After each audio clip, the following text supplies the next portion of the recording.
call this meeting of the Common Council to order. Roll call, please. Mr. Miller, Here. Mr. Tully, Here. Mr. Peachy, Here. Mr. Brandel, Here. Mr. Lars. Here. Alderpersons Beyer and Kraus are absent but is excused, I'm here too. and Alderman Horn. Thank you. This time we'll entertain public participation. Anyone wishing to address the council may do so. We ask that you please come to the podium, state your name and address, and a reason for appearing. Anyone? Okay. We'll move on to a presentation on the summary of the 2018 storm sewer audit from Baker Tilly Virtual Kraus. If you would be so kind as to press that little button on there so the green light is on, that would help everyone hear you. Okay. Perfect, thank you. I haven't been here before, but my name is Jalissa Bishop. I am one of the auditors on your engagement for the sewer and storm audit. This was my third year on the audit. Always a pleasure working with Todd and Tanya. They're always very, very ready for us, and everything's in pretty good order every year.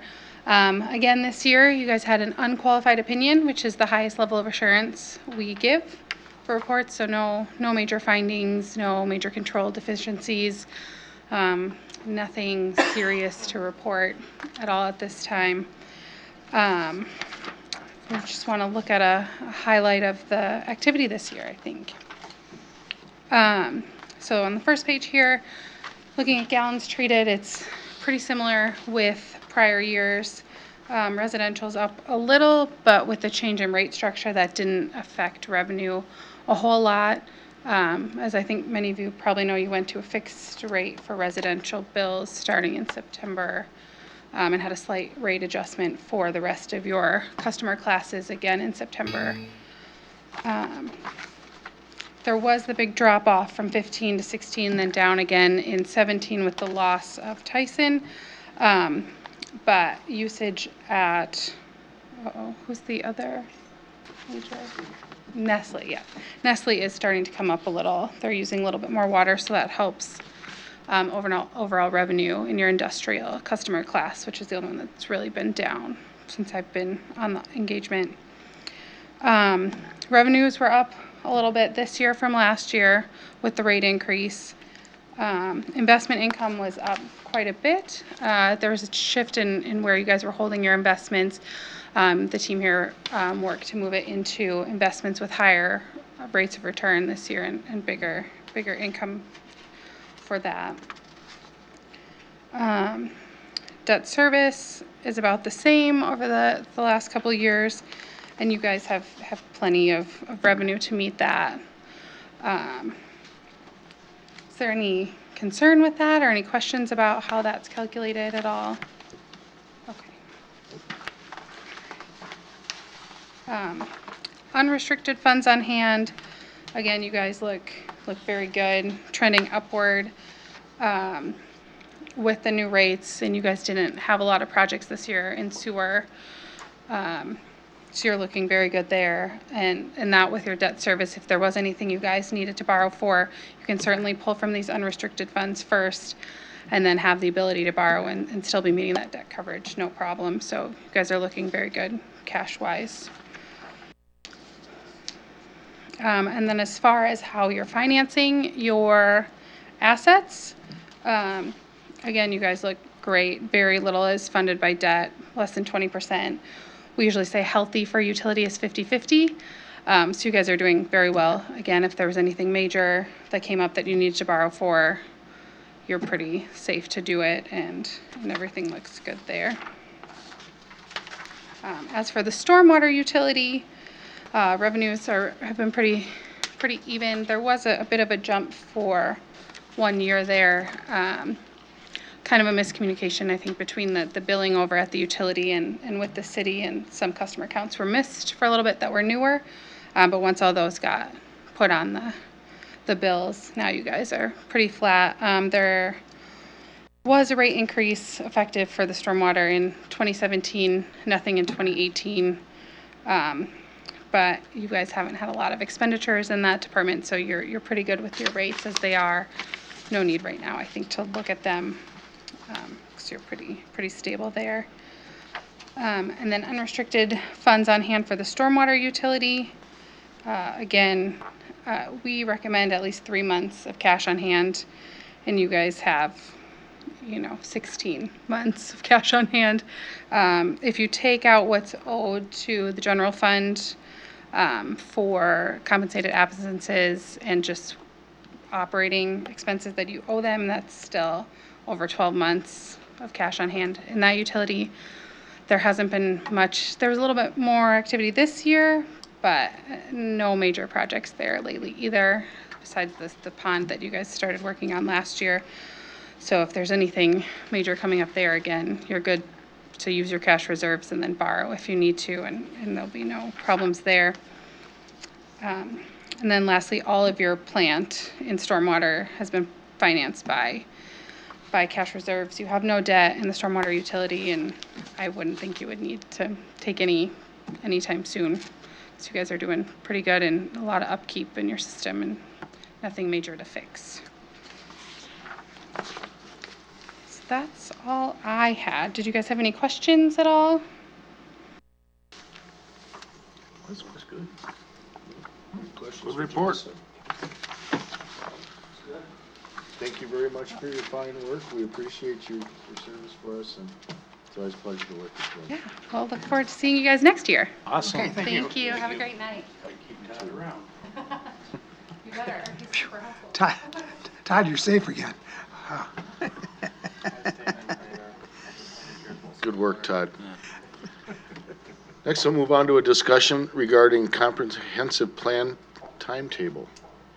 Okay, this will not take me long to run you through this, but in your electronic packet, there should have been several pages of exhibits. I'm going to see if I can find my paper copy.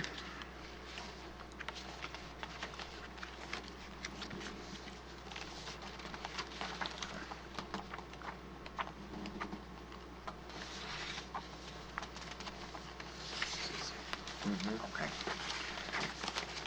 Most important one is this matrix right here, if you get to it. That is the schedule for preparation of our 10-year comprehensive plan update that is scheduled to start very, very, very soon. So the kickoff is the August 20th council meeting.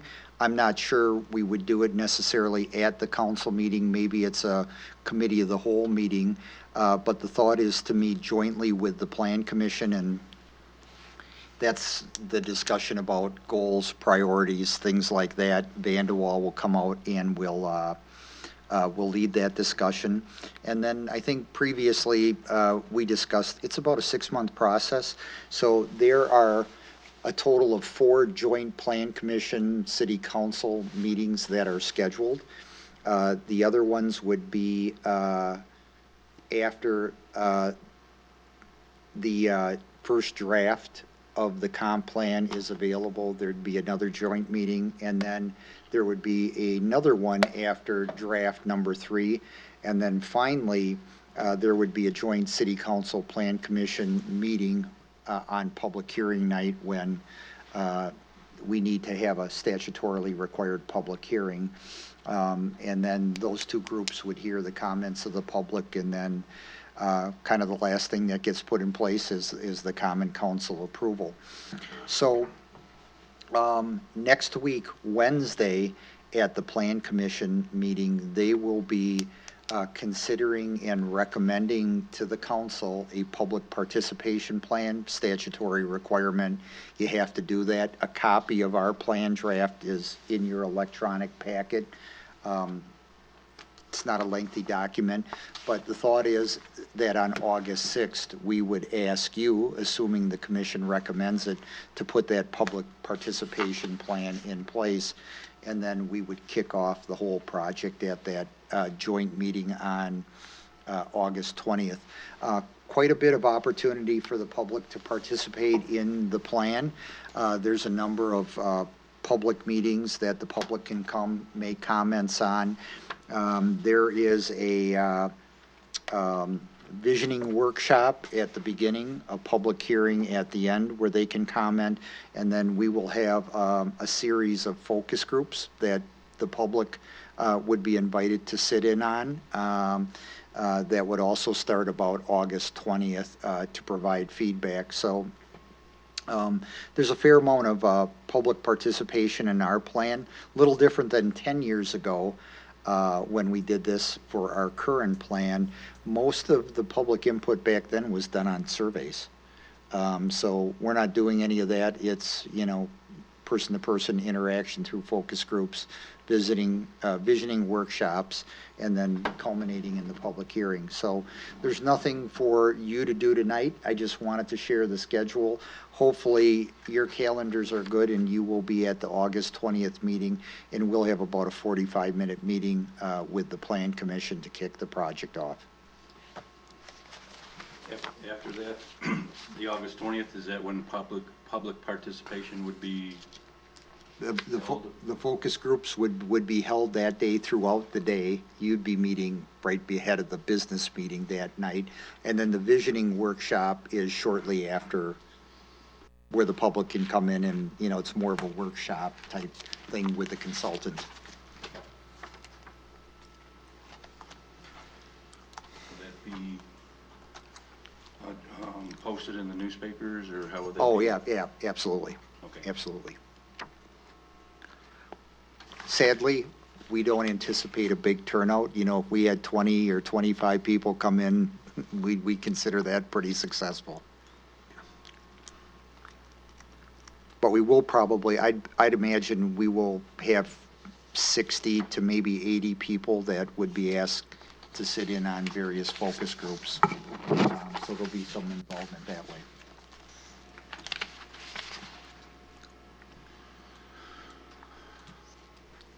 Any questions of Tim?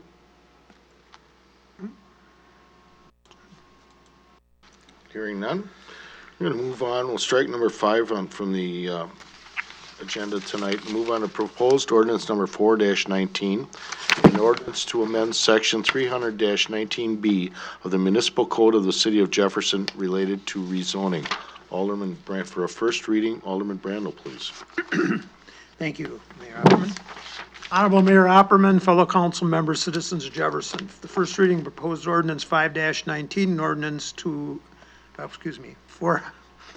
doing both of them, I'm turning around. 4-19, an ordinance to amend section 319B of the municipal code of the city of Jefferson related to rezoning. The Common Council of the City of Jefferson, Wisconsin, to ordain as follows.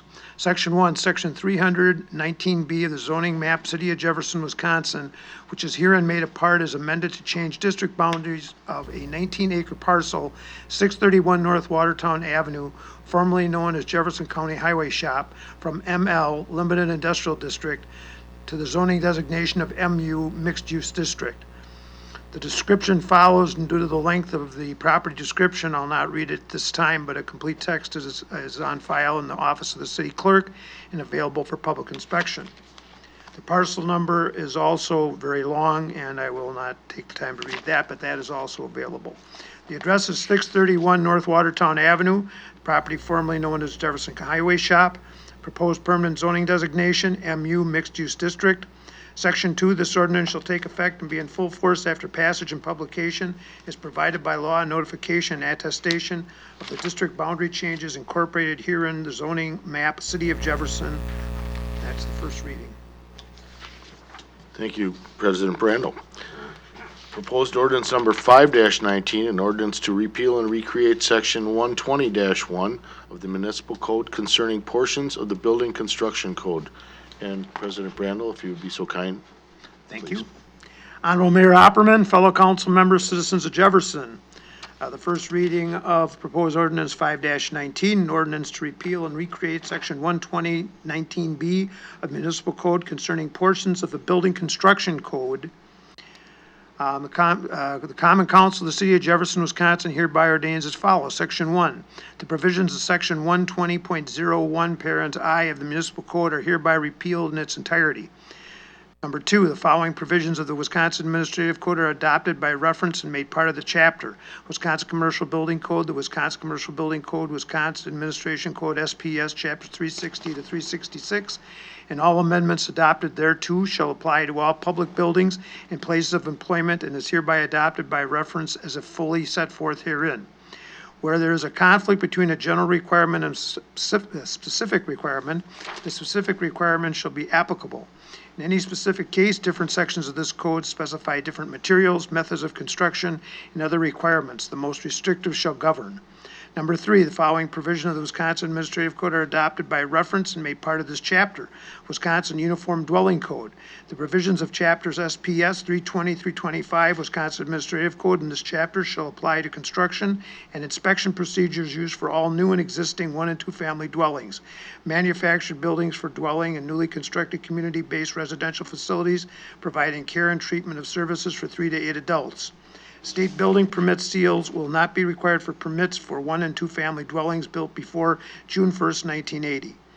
Number 4, the following provisions of the Wisconsin Administrative Code are adopted by reference and made part of this chapter. Supplement.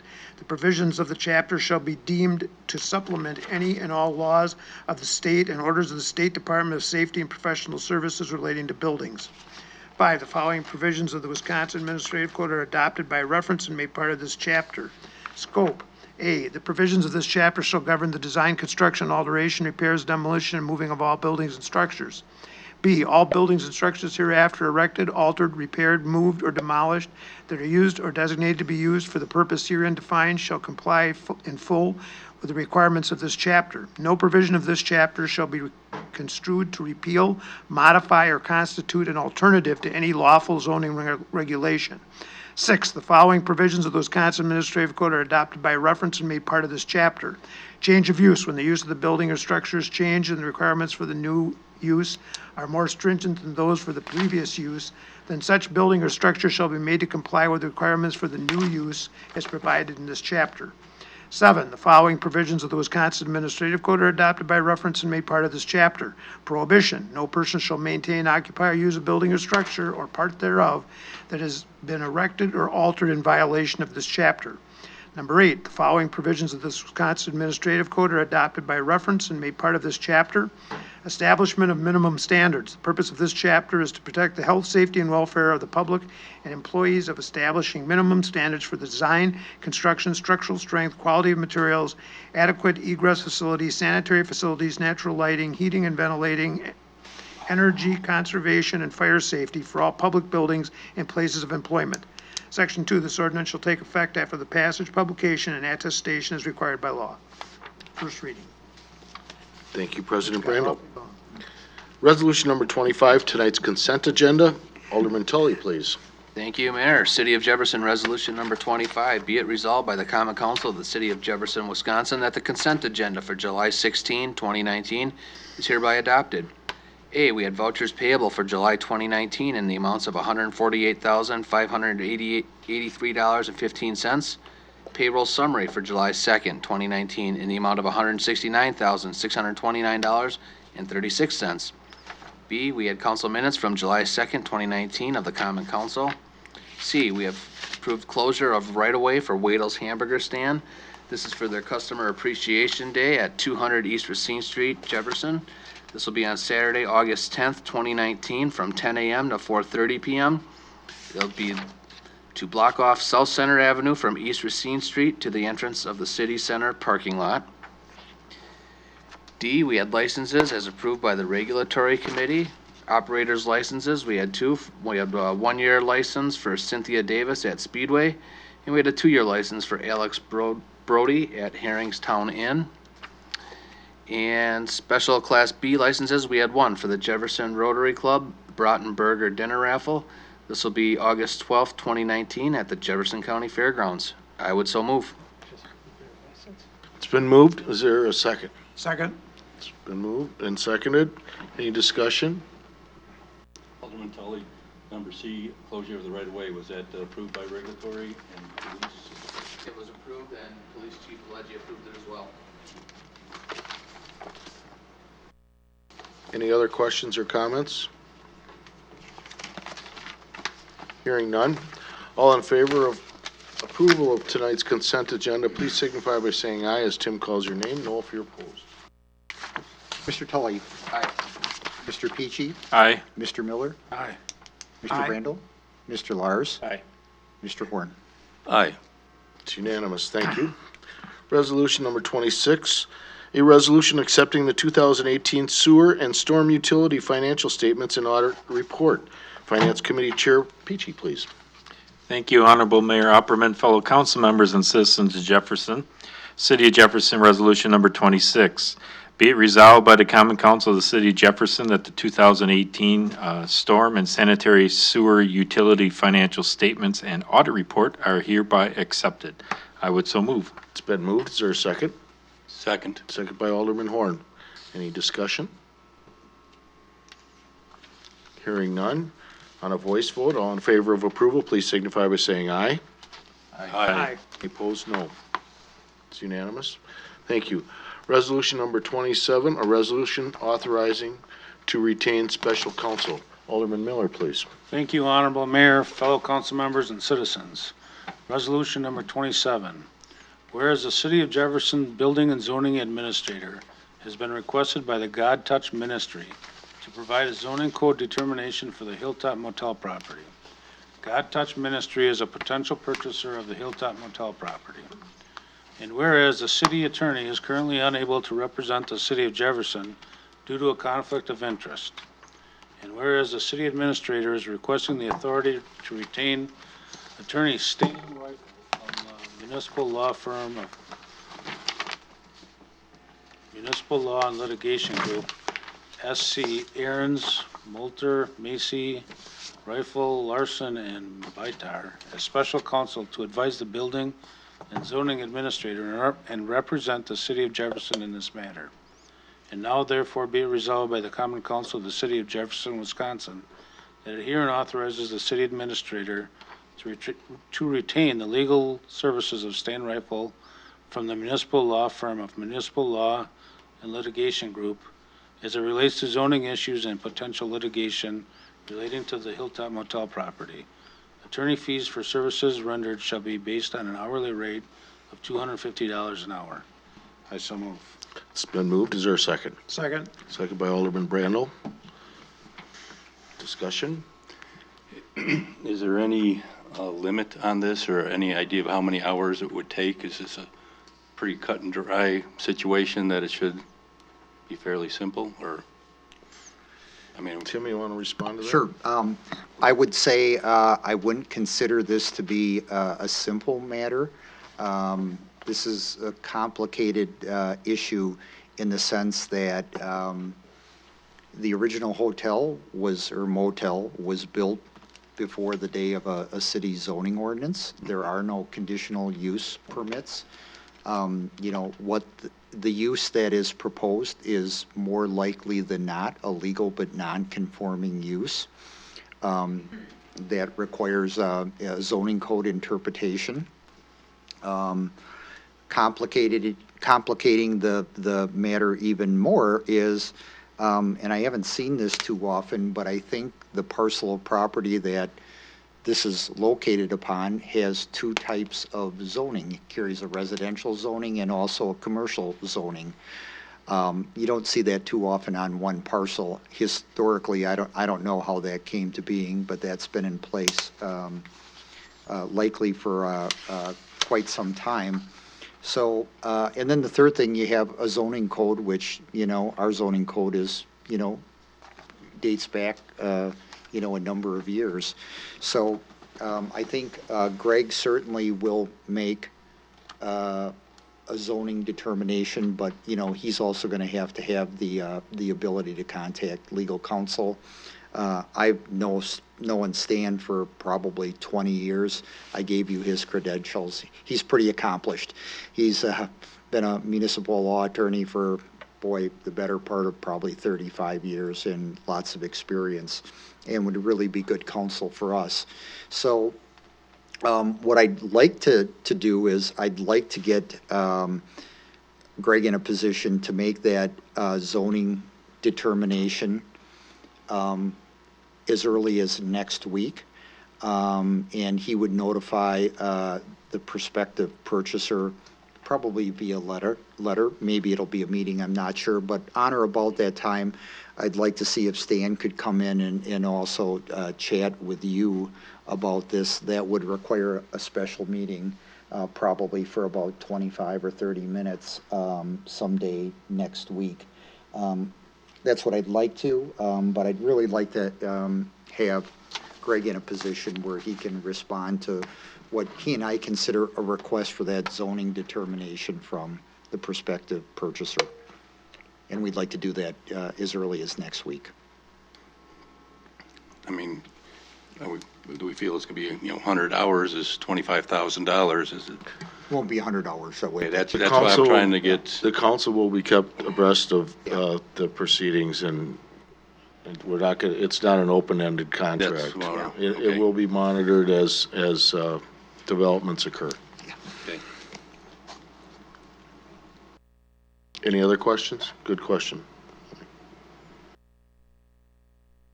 Hearing none. All in favor of approval of resolution number 27, please signify by saying aye as Tim calls your name. No if you're opposed. Can I just ask, who made the second? Alderman Mr. Brandel. Brandel? Mr. Brandel? Okay. Sorry. Mr. Miller? Aye. Mr. Brandel? Aye. Mr. Lars? Aye. Mr. Horn? Aye. Mr. Tully? Aye. And Mr. Peachy? Aye. It's unanimous. Thank you. I'll entertain a motion to adjourn. So moved? Mr. Peachy, second by Mr. Tully. On a voice vote, all in favor signify by saying aye. Aye. Aye. Thank you. We are adjourned.